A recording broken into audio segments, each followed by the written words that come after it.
Guests don't say anything about it. You don't bring it up either. But every single person who uses your bathroom sees the ring under the waterline, the dark buildup tucked under the rim, and forms an opinion about it whether they admit it or not. In Japan, the toilet isn't treated as something to dread cleaning. It isn't a surface people brace themselves for. In most Japanese households, it's actually the cleanest fixture in the entire home, kept spotless in under 2 minutes a day, without bleach, without the blue tablet dropped into the tank, and without the thick gel that clings to your gloves and never fully rinses away. The method itself is simple and the materials cost almost nothing. But before any of that makes sense, you need to understand something most people get completely wrong. The stain in your toilet bowl isn't one problem. The yellow-brown ring sitting right at the waterline is mineral buildup, calcium and magnesium from hard water that settles out every time the water sits still, layering slowly over weeks and months into a hardened crust bonded to the porcelain. This is limescale, the exact same substance that clogs a kettle or crusts around a shower head. It isn't bacteria. It isn't organic. It's a mineral deposit, plain and simple. The dark buildup hiding under the rim is a different creature entirely. It's a mix of mineral residue and organic material, bacteria, mold, and leftover cleaning product that never fully rinsed away, sitting in a spot that water barely touches and light never reaches. It's dark precisely because it's undisturbed, layered, and left alone in a hidden, damp environment. Most cleaning products treat both of these stains as if they were the same thing. They aren't, and that single mistake is the reason your bathroom cleaner keeps failing you. Nearly every household keeps a bottle of bleach-based toilet cleaner tucked under the sink. You squeeze it beneath the rim, wait 10 minutes, scrub, and flush. For a moment, the bowl looks white again. Within days, sometimes even hours, the stain creeps back, occasionally darker than before. Here's the part almost nobody explains. Bleach is an oxidizer. It's incredibly effective against organic material, bacteria, mold, biological staining of every kind. On a genuinely organic mark, bleach performs exactly as advertised. But limescale isn't organic. It's mineral. Bleach has no chemical way to break down a mineral deposit, none whatsoever. What bleach actually does to that waterline ring is bleach the surface layer of bacteria and mold that have colonized on top of the mineral crust, making the stain appear lighter for a short while. Underneath, the mineral base remains completely untouched. Once the bacteria regrow on that same undissolved foundation, which typically takes just 3 to 5 days in a toilet bowl, the stain reappears at exactly the same depth, because the structure it was growing on was never actually removed. The blue in-tank tablet makes this worse in a quieter, slower way. It releases a diluted bleach solution with every flush, which keeps the surface looking manageable while the mineral layer underneath continues building, flush after flush, month after month. Meanwhile, the constant low-level bleach exposure gradually breaks down the rubber components inside the tank, the flapper, the fill valve, the seals. Plumbers who service toilets recognize this damage instantly the moment they open the tank lid. The tablet isn't maintaining your toilet. It's slowly deteriorating it while masking a stain it was never capable of removing in the first place. Removing a mineral deposit doesn't require bleach at all. It requires acid, specifically an acid strong enough to react with calcium carbonate, the compound that makes up limescale, and break it apart at the molecular level. That acid has been sitting in Japanese kitchen cabinets for generations, used for exactly this purpose long before it became a bathroom trend anywhere else. Plain white rice vinegar. Vinegar is acetic acid, and when acetic acid meets calcium carbonate, it triggers a reaction that transforms the hardened mineral into calcium acetate, a compound that dissolves in water and simply rinses away with the next flush. This is the critical difference.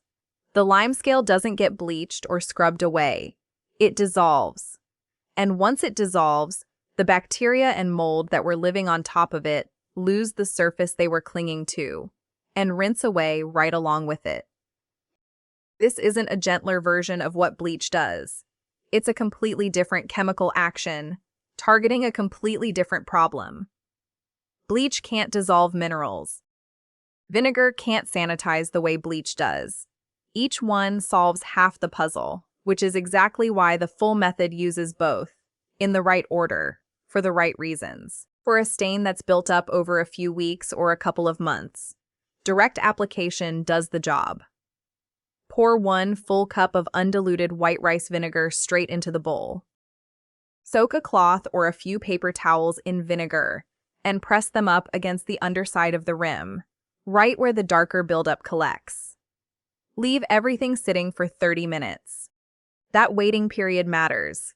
The vinegar needs time to work its way through the layers of mineral deposit, not just react with the surface.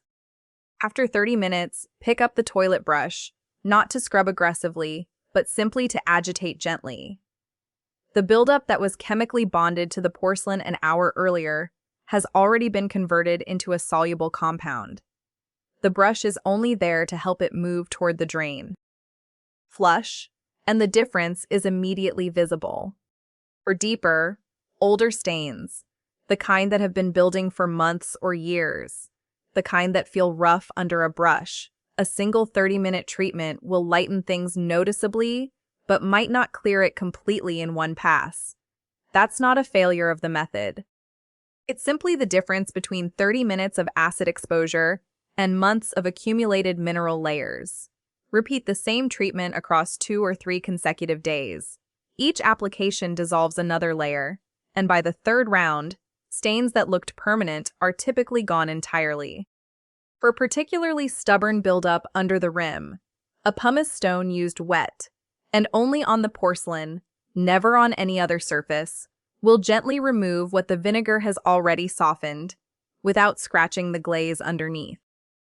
The key detail here is wetting both the stone and the porcelain before you start. Wet pumice on wet porcelain is soft enough to be safe. Dry pumice on dry porcelain will scratch permanently. There's a shortcut that seems perfectly logical, and it's exactly the kind of mistake that makes things worse instead of better. Mixing vinegar and chlorine bleach together to get the benefits of both at once. Never do this, under any circumstance. Combining an acid with chlorine bleach produces chlorine gas. Inside a small, enclosed space like a toilet bowl, that gas concentrates quickly enough to cause immediate respiratory irritation and burning eyes, and in a poorly ventilated bathroom, the consequences can be considerably worse. This isn't a rare or exaggerated risk. It's a well-documented cause of household chemical injuries every single year. If you ever choose to use bleach for any separate reason, rinse the vinegar completely and wait at least 30 minutes before introducing bleach into the same bowl. Better yet, the Japanese method skips bleach for this specific job entirely, which removes the risk from the equation altogether. This is where the real difference lives, in a habit so small it barely registers as effort. In Japanese households, the toilet brush isn't reserved for occasional scrubbing sessions. It's used lightly, every day or every other day, a quick 30-second pass around the bowl before flushing. That short daily pass does something powerful. It prevents mineral deposits from ever accumulating more than a day or two of buildup before being disturbed. A one-day-old energy to leave. A clean space always starts with room to breathe. It's still loose enough that a light brush removes it entirely, long before it ever becomes something that requires acid to dissolve. Once a week, half a cup of white rice vinegar poured into the bowl and left to sit while you clean the rest of the bathroom keeps the surface pH in a range where bacteria and mold simply can't establish a colony. Without that organic layer forming, there's nothing to darken the light mineral traces that do appear, and the bowl stays consistently white between any deep cleaning sessions. This is the same principle running through so much of Japanese home care. Prevention costs almost nothing in time or money, while remediation, the deep soak, the repeated treatments, the pumice stone, always costs more of both. A 30-second daily brush pass and a weekly half cup of vinegar aren't habits that fix a stain after the fact. They're habits that stop the stain from ever reaching a point where fixing becomes necessary in the first place. A bottle of white rice vinegar costs $1 or $2 and lasts for months of weekly treatments plus several deep cleaning sessions when needed. A pumice stone costs $2 or $3 and lasts indefinitely.